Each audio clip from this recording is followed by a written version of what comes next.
Hi అండి అందరికీ good morning శుభోదయం. ఇంకా ఉదయాన్నే లేగంగానే ఇంటి ముందు కసూట్ చేసుకొని పిల్లలకైతే వాటర్ అయితే కాగబెడుతూ ఉన్నాను.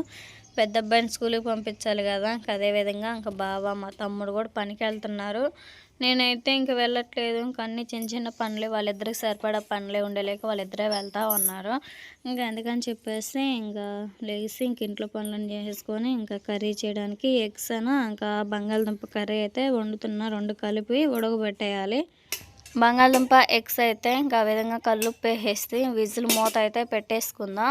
ఇంకా అవైతే ఒక పక్క అయితే ఉడుకుతూ ఉంటాయి, మరో పక్క అయితే రైస్ అయితే బాగా ఉడుకుతూ ఉంది. ఇప్పుడు టైం వచ్చేసి ఇంకా 7:15 మధ్యలో అవుతుంది. 8:40 కల్లా మా పెద్ద అబ్బాయి స్కూల్కి వెళ్తాడు. మా ఆయనేమో 9:15 కల్లా పనికి వెళ్ళిపోతాడు. నేను పనికి వెళ్ళాలనుకుంటే 7:15 కల్లా పనికి తీసుకుని వెళ్తా. ఇంట్లో పనులన్నీ చేసేసుకొని టైం టేబుల్ అనేది మార్చేసాను. ఇంకా 7:15 వెళ్తుంటేనే ఇంకా అసలుకి పని అనేది తొందరగా అయిపోతూ ఉంది. ఇంకా మా ఆయనకి మా తమ్ముడికే కదా చిన్న పనులే ఉంది. ఇంకా అందుకని భోజనం చేసి నార్మల్ పనికే వెళ్తాంలే, నార్మల్ టైంకి రాజీ అని చెప్పేశాడు. సరేలే బావ మీ ఇష్టం అని చెప్పేసాను. ఒక పక్క అయితే ఎగ్స్ అయినా బంగాళదుంప కూడా బాగా ఉడికేసాయి కదా. కూరగాయలు మొత్తం కూడా కట్ చేసేసుకున్నాను. ఇంకా పచ్చనిపప్పు కూడా నానబెట్టేసుకున్నా. ఇంకా పచ్చనిపప్పు వేసేసి కర్రీ అయితే చేయబోతున్నాను. ఇంకా ఆ విధంగా మొత్తం అయితే ఉడికేసినట్లే స్టవ్ ఆఫ్ చేసుకొని త్వరగా కర్రీ కూడా తాలింపేసేద్దాం. పచ్చనిపప్పు కూడా నానబెట్టేసాను కదా. కూరగాయలు కూడా మొత్తం రెడీ చేసేసుకున్నా. రైస్ కూడా నీరు దిగేస్తే పక్కకు దించేసి ఇంకా స్టవ్ ఆన్ చేసేసి ఇంకా కర్రీ అయితే తాలింపేస్తూ ఉన్నాను. కలుగండి కిలోపు అయితే మనకి బంగాళదుంప ఎగ్స్ కూడా బాగా ఉడికేసినాయి. అసలుకి ఆయిల్ అయితే బాగా వేడైంది. తిరుమాత గింజలు వేసేసుకోవాలి. తిరుమాత గింజలు నేను ఇంట్లోనే తయారు చేసిన. జీలకర్ర ఆవాలు అన్నీ ఉంటే పచ్చనిపప్పు అన్నీ ఉన్నాయి కదా. ఇంకా మొత్తం అయితే ఒక డబ్బాలో నేనే కలిపేసుకున్నా. విడిగా కొనుక్కోవాలంటే మనకి జీలకర్ర చాలా తక్కువగా వేస్తారు. ఇంకా అందుకని ఇంట్లోనే నేను అన్నీ మీడియంగా తీసుకొని ఇంకా తిరుమాత గింజలు రెడీ చేసుకున్నా.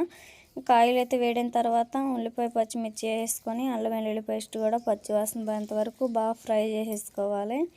ఆ విధంగా బాగా ఫ్రై అయిన తర్వాత టమాటాలు పచ్చనిపప్పు ఇంకా అవన్నీ వేసుకొని కలిపేసుకుంటే మనకు కర్రీ అయితే ఇంకా ఒకసారి ఎగ్స్ బంగాళదుంప రెండు కాంబినేషన్ చాలా బాగుండిద్ది. బంగాళదుంప కూడా ఎగ్స్ కదా, ఇంకా పిల్లలు ఎగ్స్ అనుకొని తింటూ ఉంటారు. ఇంకా బంగాళదుంప కూడా పిల్లలు తింటే చాలా మంచిది. అందుకనే మేము ఎక్కువగా బంగాళదుంప తింటాము. ఇంకా ఆ విధంగా చేసుకుంటే మనకి కర్రీ అనేది టేస్ట్ అనేది ఇంకా బాగుండిద్ది. ఇంకా అన్నం కూర చేసుకొని మా బాబుని స్కూల్కి మా ఆయన్ని పనికి పంపించేసిన తర్వాత అంట్లు బట్టలు చూసుకుంటే ఇంకా పని అయిపోయిద్ది.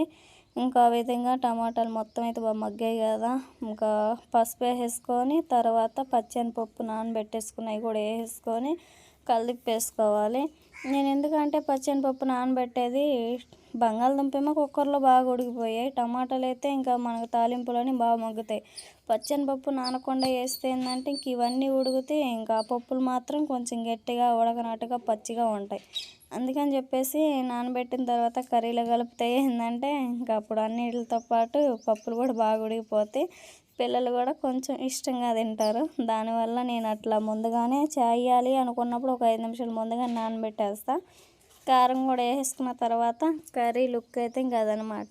ఇంకా ఎక్కువ మా అమ్మ అయితే టమాటా పచ్చనిపప్పు కర్రీ చేసిద్ది ఎక్కువ. ఇంకా మన బంగాళదుంప వేసుకోవడం ఇష్టం లేని వాళ్ళకి ఇంకా ఈ కర్రీ సరిపోద్ది అనుకుంటే కర్రీ కొంచెం సపరేట్గా తీసుకోవచ్చు. ఇంకెట్లయినా చేసుకోవచ్చు. టమాటా పచ్చనిపప్పు ప్రాసెస్ అయితే ఇది. అదే ప్రాసెస్లో బంగాళదుంప ఉడకబెట్టేసుకున్నవి కూడా వేసుకొని ఒకసారిగా కలిపేసుకుంటే మనకి అప్పుడు టమాటా బంగాళదుంప ఎగ్ కర్రీ అయిద్ది. ఇంకా ఆ విధంగా మొత్తం కలిపేసిన తర్వాత ఈ బంగాళదుంప మొత్తం ఉడకబెట్టేసుకునేదంటూ ఎన్ని వాటర్ పోసినా కానీ మనకి గ్రేవీగా తిక్కుగానే అనిపించిద్ది.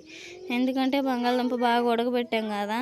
నాకైతే ఇంక ఈ గ్రేవీతో సరిపోదు. ఎందుకంటే అది ఉడికేకుంది ఇంకా గట్టిగా బిగుసిపోద్దే తప్ప మనకి గ్రేవీగా రాదు.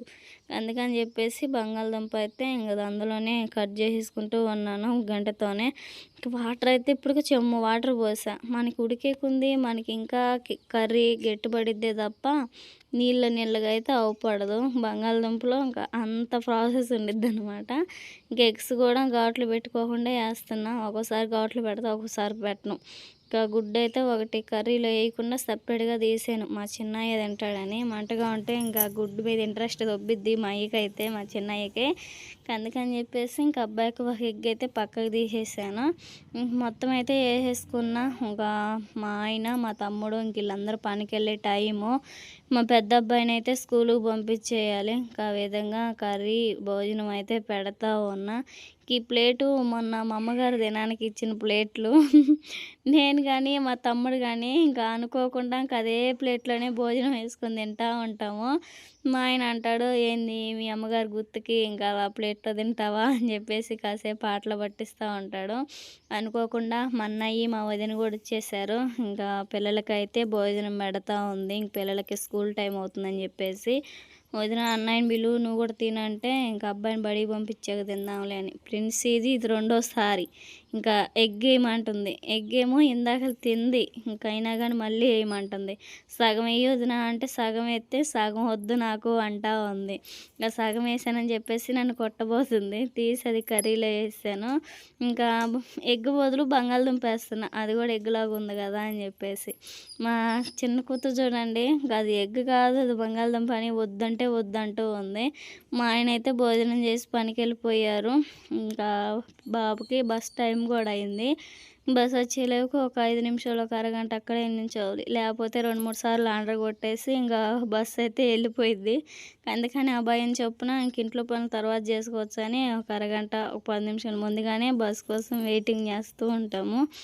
పెద్ద కొడుకైతే స్కూలుకి పంపించేసాను. ఇంకా సగం పని అయిపోయినట్టే. ముగ్గురు ఒకసారిగా ఉంటే మామూలుగా దనకారం. మా వదినకి, అన్నయ్యకి కూడా భోజనం పెట్టేయాలి. ఓకేనా వీడియో నచ్చితే ప్లీజ్ లైక్ అండ్ సబ్స్క్రైబ్.